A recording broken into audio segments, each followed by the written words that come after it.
On an ice-swept prairie in Illinois, 100 Unitarian Universalists from different congregations came together for a youth con, which is short for conference.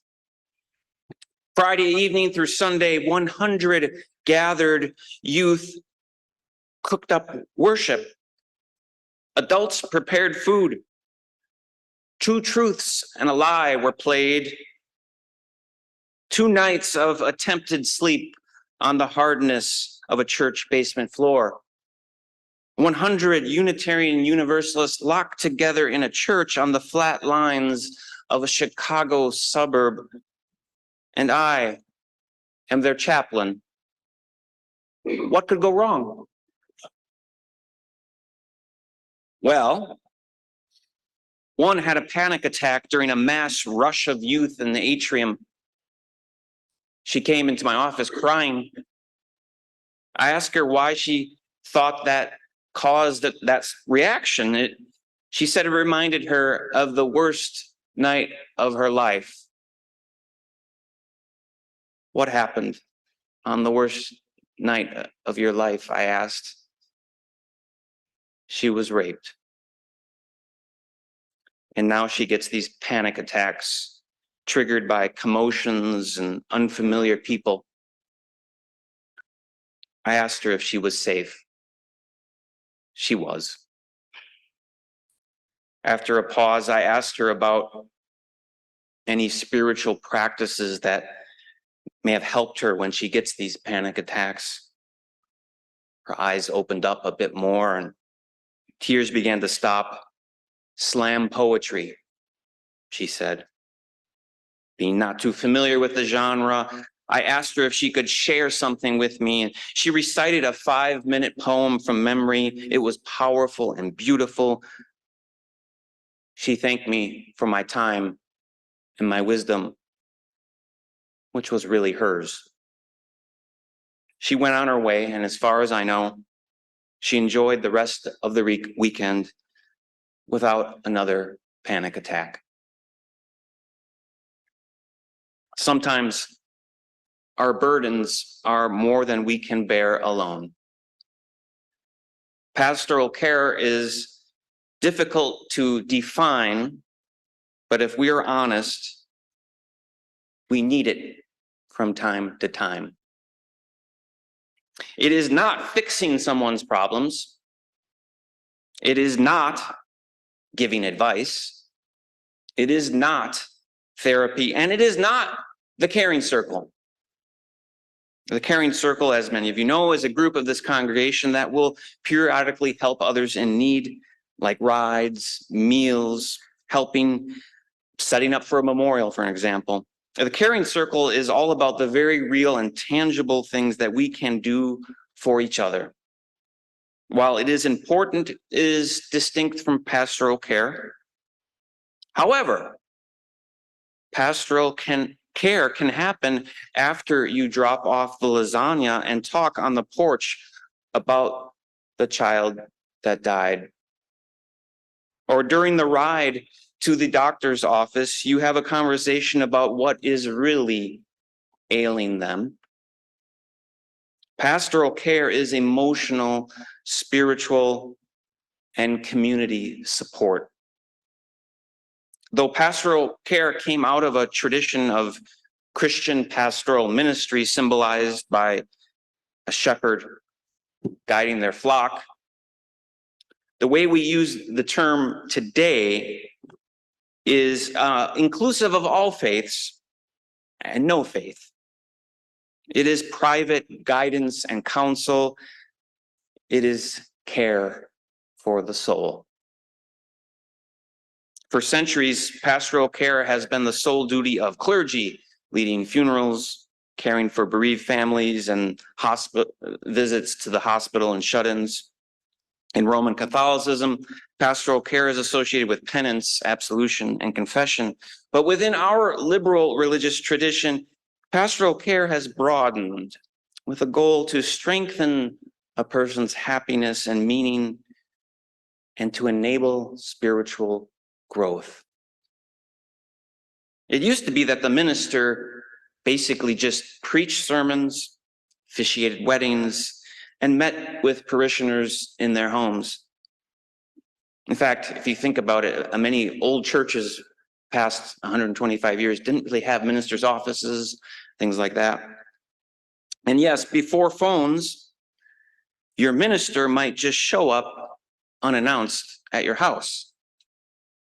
Luckily, that doesn't happen anymore. Well, if you live in Canton, though, it has happened.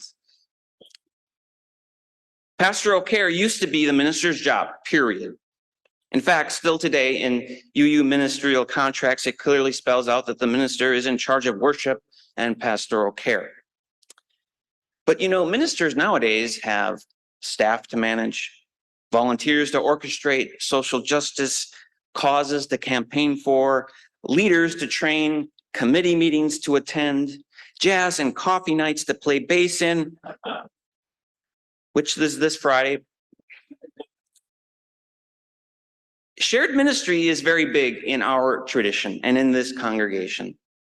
I'm called out of the congregation to preach and to lead, but others preach, others lead.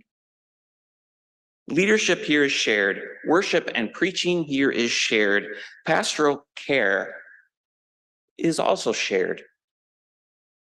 In this shared view of ministry, we all have the call of ministry,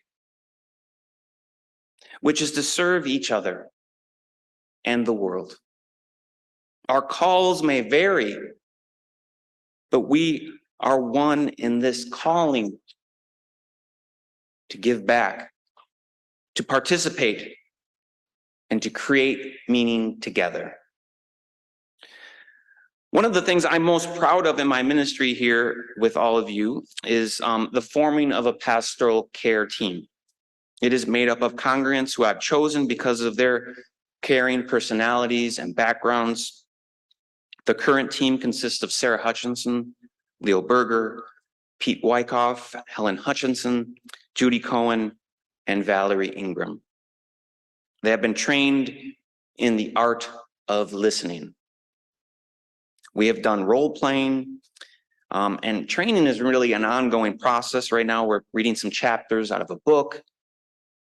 I periodically, as you know, I periodically take vacations. I took a sabbatical. I go on retreats. So it makes sense that there is a pastoral care team filling in for me when I'm gone. But there are also times where I can't possibly give the amount of time and care that is needed.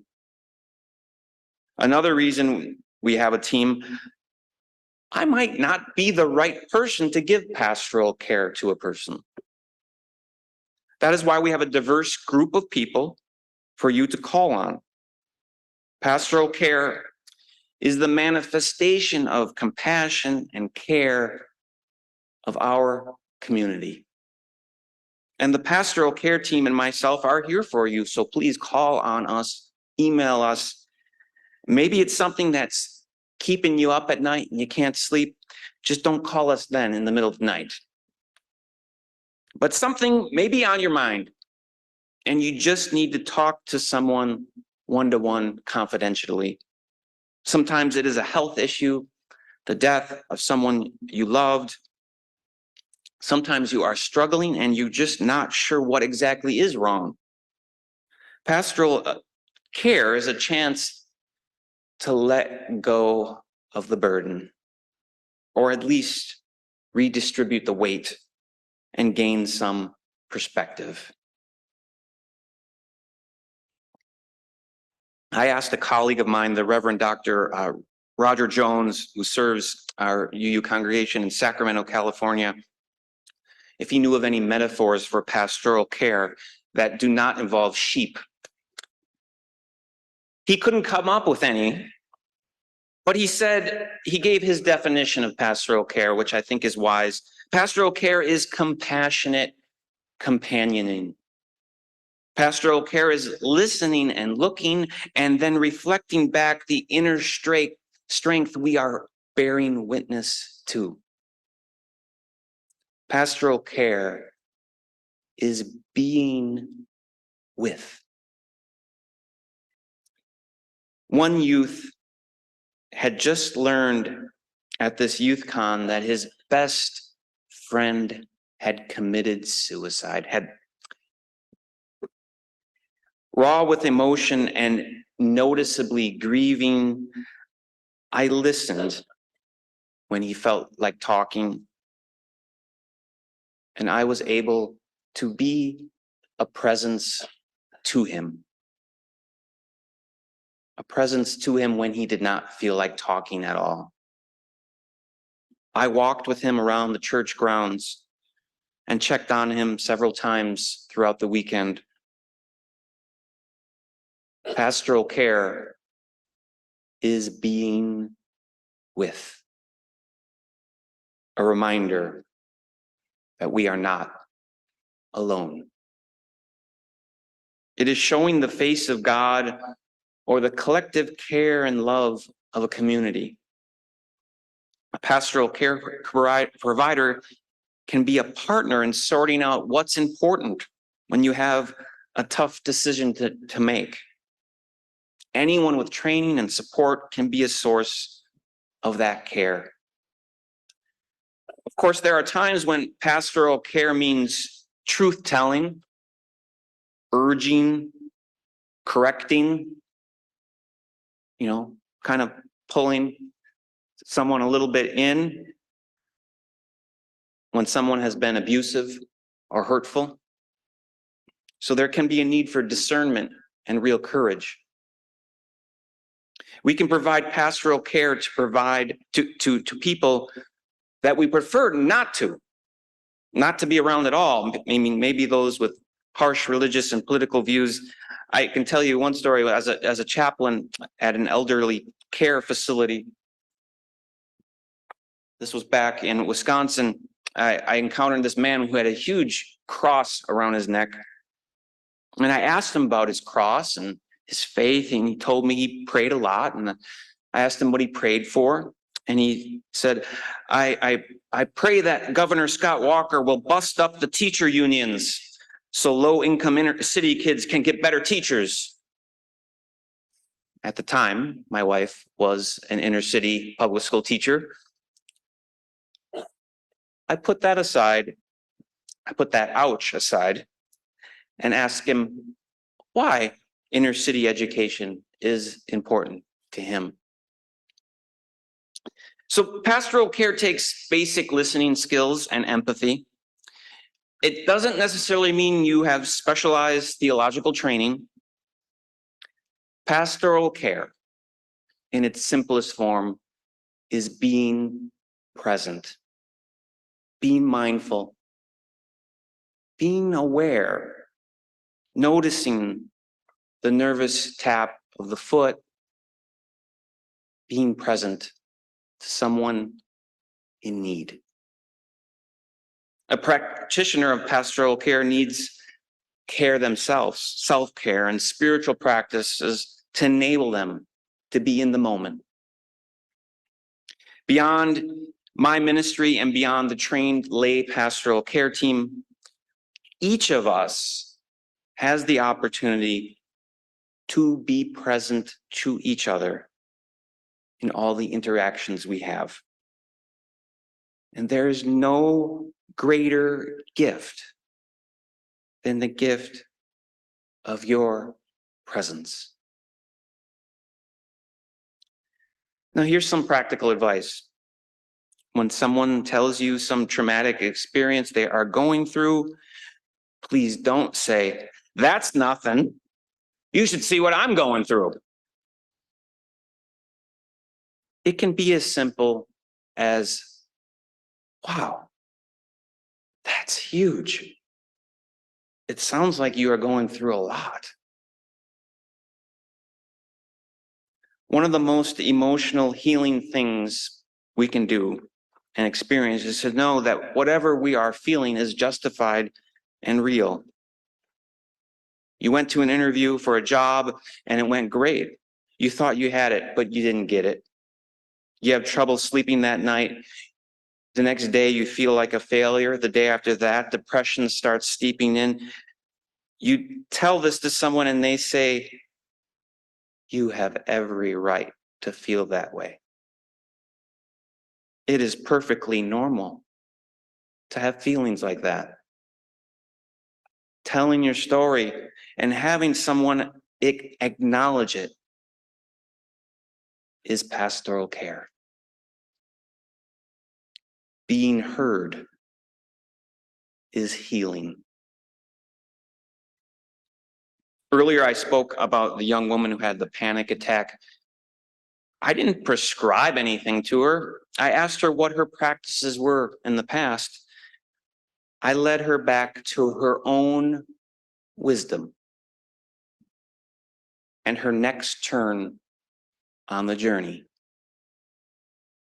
Sometimes all we need is reminders. En route to that youth con, one of the youth texted their mother and wanted to tell them that they were going to transition to a different gender and then shut off their phone for the weekend. It was very difficult for him to articulate what was going on, but he felt comfortable at this youth con. The mother got a hold of me, and she was ready to drive and go pick him up. She thought the youth con was perhaps corrupting her child. I told her that of all the places to be in the world, if you are questioning your gender, a youth con is probably the best place to be. As much as she thought that she was open to different sexual and gender identities, it turned out this was really difficult for her. Acknowledging the potential loss of a son, I was able to be a presence to her. She let him stay. With pastoral care, you also have to know your limits. I recommended family therapy and sent her some gender transition resources.